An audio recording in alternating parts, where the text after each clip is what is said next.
Sama saudara dan saudariku sekalian yang terkasih dalam Kristus. Tanah dikenal dari tanamannya. Tanah yang subur akan menghasilkan tanaman yang subur. Dan sebaliknya, tanah yang tidak subur akan menghasilkan tanaman yang kerdil. Demikian halnya dengan manusia. Manusia dikenal dari apa yang ia tampakkan di dalam kehidupan ini, sikapnya juga perbuatannya setiap hari. Dan sikap perbuatan manusia itu juga menunjukkan kualitas dari hati nurani seseorang. Sebab setiap sikap dan tingkah laku menunjukkan isi hati kita. Orang yang sedang menangis, tentu kita langsung mengenalinya bahwa dia sedang bersedih. Dan ketika kita melihat orang sedang tertawa, kita pasti langsung mengenalinya bahwa ia sedang bersukacita.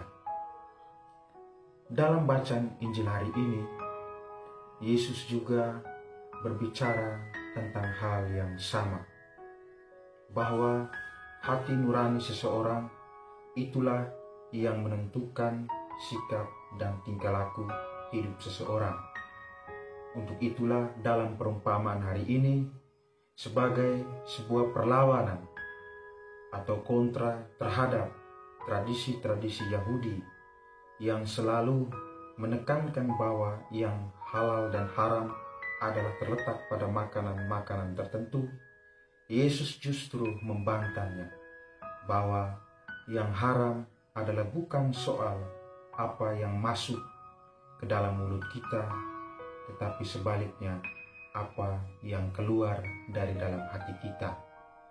Sebab perbendaharaan hati kita itulah yang menentukan keputusan hidup kita, cara kita bertindak, dan cara kita bersikap. Dengan demikian, kita sekalian diajak untuk senantiasa membina hati nurani kita agar memiliki perbendaharaan yang baik, sehingga mampu menuntun hidup kita agar mewartakan yang baik kepada sesama kita. Cara yang paling utama untuk kita membina hati nurani kita adalah dengan cara meningkatkan hidup rohani kita lewat doa, dan juga senantiasa terbuka terhadap sabda Allah, sehingga hati nurani kita menjadi tempat berdiamnya suara Allah.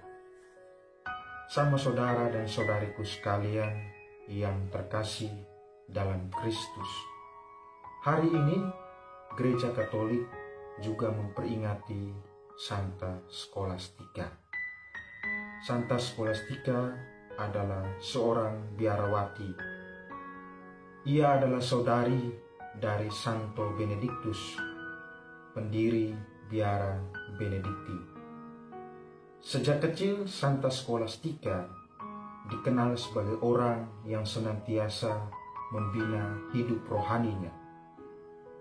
Dan buah dari sikap hidupnya yang senantiasa membina kehidupan rohaninya ini memungkinkan dia untuk pada akhirnya mendirikan sebuah biara yang diperuntukkan bagi para wanita. Jika saudaranya mendirikan biara untuk para pria, Scholastica, saudari dari Benediktus, mendirikan sebuah biara untuk wanita.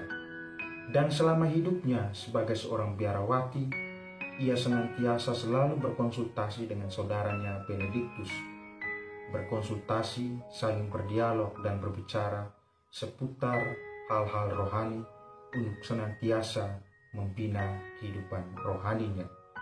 Dan buah dari sikap hidupnya yang senantiasa membina kerohanian dalam dirinya, ia lalu pada akhirnya menjadi orang yang sangat dikagumi dan juga menjadi orang kudus di dalam Gereja Katolik.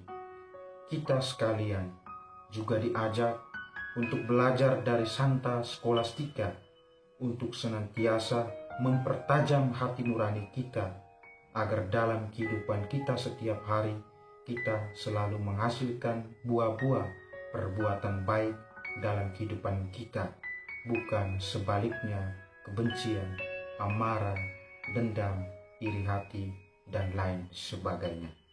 Mari kita menunjukkan sikap hidup yang menunjukkan kualitas hati nurani yang baik. Sebab apa yang kita tabur dalam perbuatan kita setiap hari yang baik dan yang jahat, itulah yang menentukan kualitas hidup kita. Itulah yang menentukan kualitas iman kita. Itulah yang menentukan apakah kita dikatakan halal atau haram. Semoga